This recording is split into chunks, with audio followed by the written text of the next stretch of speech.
Hello everyone, welcome to this video. और आज की इस वीडियो में हम लोग बात करने वाले हैं आर्टिकल के बारे में।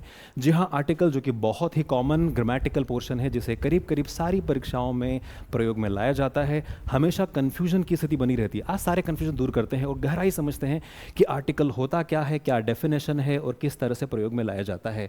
तो आर्टिकल एक प्रकार का एक डिटर्मिनर है, या हम कह सकते हैं एक एलिमेंट है, जिसे या तो नाउन के लिए या नाउन के पहले प्रयोग में लाया जाता है। जैसे एग्जाम्पल आप देख सकते हैं, he is a boy, she is an intelligent girl. यहां पर ए और एन एक प्रकार का आर्टिकल है।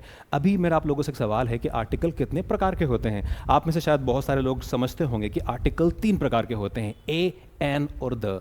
क्या ये सही है? नहीं। समझते हैं कि आर्टिकल 2 प्रकार के होते हैं। 2 प्रकार के आर्टिकल होते हैं, डेफिनेट और इनडेफिनेट। द यहां पर एक डेफिनेट आर्टिकल होता है जो किसी डेफिनेट सिचुएशन में प्रयोग किया जाता है, वहीं पर ए और एन इनडेफिनेट आर्टिकल हैं। चलिए और डिटेल में जानते हैं कि किन किन परिस्थितियों में कैसे यहां पर आर्टिकल का प्रयोग किया जाता है। तो सबसे पहली बात यहां पर यह है कि जितने भी कंसोनेंट नाउन्स होती है, जिनका साउंड कंसोनेंट होता है, वहां पर हम लोग आर्टिकल ए का प्रयोग करते हैं। जैसे a table, a pen, a boy, a university, a uniform, और वो सारी चीज़ें जिनका स्टार्टिंग साउंड एक कंसोनेंट होता है। जैसे अ टेबल हम बोलते हैं, he is sitting on a table. I am watching a movie on a computer. So a computer consonant sound है। वहीं पर अगर हम बात करते हैं एन की, तो एन जो है वो हमेशा वोवल साउंड के पहले प्रयोग किया जाता है। जैसे कि an orange, an elephant, an apple, an hour, an honest boy, an MLA. ध्यान रहे, साउंड पर ध्यान देना है आप लोगों को। He is a unique boy. क्या होगा अगर यहाँ पर मैं लिखता हूँ यूनिक? यूनिक के लिए क्या होगा? एन होगा या ए होगा? यूनिक। यूनिक कंसोनेंट है या नाउन है? कमेंट में आप लोगों को लिखना है कि यहाँ पर अ यूनिक होगा या एन यूनिक होगा। चलिए आगे बढ़ते हैं और समझते हैं कि यहाँ पर आर्टिकल का प्रयोग किस प्रकार से और हम बेहतर तरीके से कर सकते हैं। तो आप देख सकते हैं कि जब जब भी आप आर्टिकल का प्रयोग कर रहे हैं और आर्टिकल के पहले, नाउन के पहले अगर कोई एडजेक्टिव आता है तो क्या होगा? अगर किसी नाउन के पहले एडजेक्टिव आ रहा है तो हमें आर्टिकल एडजेक्टिव के पहले लगाना है। जैसे यहाँ पर एक एग्जांपल से हम लोग समझते हैं। मैं ऐसे ही एग्जांपल आप सबके सामने रखता हूँ। जैसे कि शी इज़ अ गर्ल। यहाँ पर गर्ल एक नाउन है जिसके पहले हमने आर्टिकल लगाया अ क्यों लगाया? क्योंकि गर्ल यहाँ पर एक कंसोनेंट साउंड है। वहीं पर अगर हम बोलते हैं she is a beautiful girl, यहाँ पर ब्यूटीफुल हमारा एक एडजेक्टिव है जिसके पहले हमने अ लगाया है। तो जगह चेंज हो जाएगी। जब भी आप आर्टिकल को किसी एडजेक्टिव के पहले लगाएंगे या नाउन के साथ अगर एडजेक्टिव होगा, तो आपको आर्टिकल ए या एन जो भी आता है उसको एडजेक्टिव के पहले लगाना है। कुछ और एग्जाम्पल से यहाँ पर समझते हैं कि अगर किसी सेंटेंस के अंदर आर्टिकल के पहले, मतलब अगर नाउन के पहले एडजेक्टिव और एडवर्ब दोनों है, तो क्या सिचुएशन बनेगी। आप देख सकते हैं यहाँ पर सेंटेंस हमारे पास में है, Sita is a very beautiful girl. यहाँ पर ब्यूटीफुल हमारा एक एडजेक्टिव है और वेरी एक एडवर्ब है।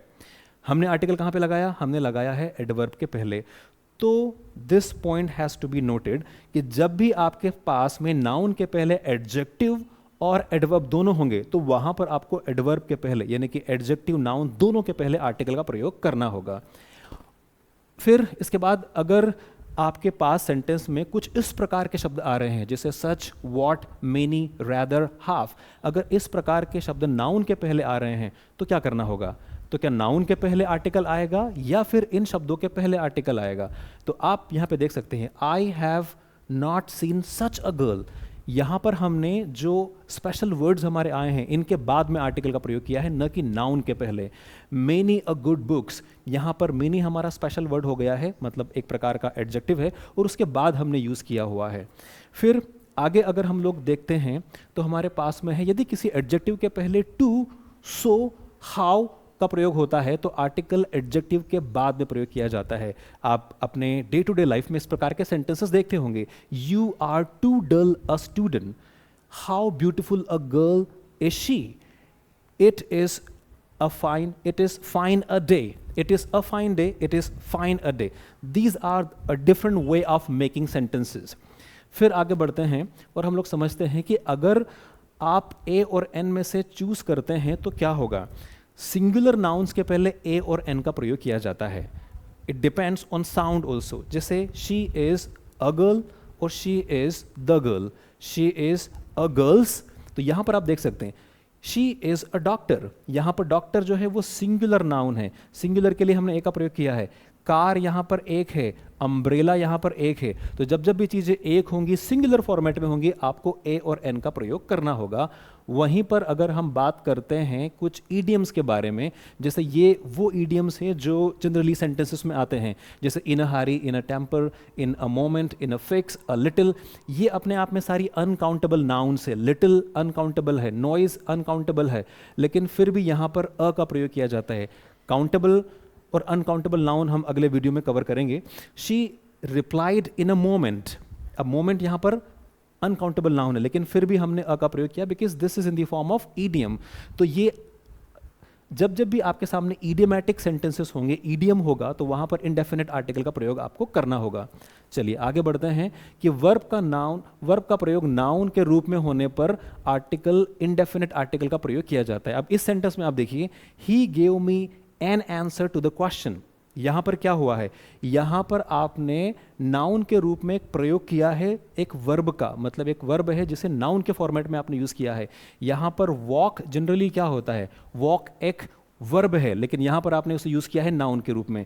आई go for a walk, generally walk, walked, walking, walk के 4 फॉर्म्स होते हैं, लेकिन यहां पर ये वॉक अपने आप में एक नाउन है, इसलिए हमने ए का प्रयोग किया है। चलिए आगे बढ़ते हैं। किसी नाउन को किसी डेफिनेट या सर्टेन चीज़ को बताने के लिए आप डिफाइन करने के लिए आर्टिकल का प्रयोग करते हैं। कौन सा आर्टिकल का प्रयोग किया था, यहाँ पर द का प्रयोग किया जाता है। जैसे वाटर इज़ डर्टी, क्या ये सही है, नहीं, द वाटर इज़ डर्टी ये भी सही नहीं है। लेकिन जब आप ये बोलते हैं कि the water of this well is dirty, तो ये सही होगा। क्यों होगा, बिकॉज यहाँ पर आपने इसका जिक्र 2 बार किया है, पहले बात हो चुकी है और फिर आप उसको प्रयोग में ला रहे हैं।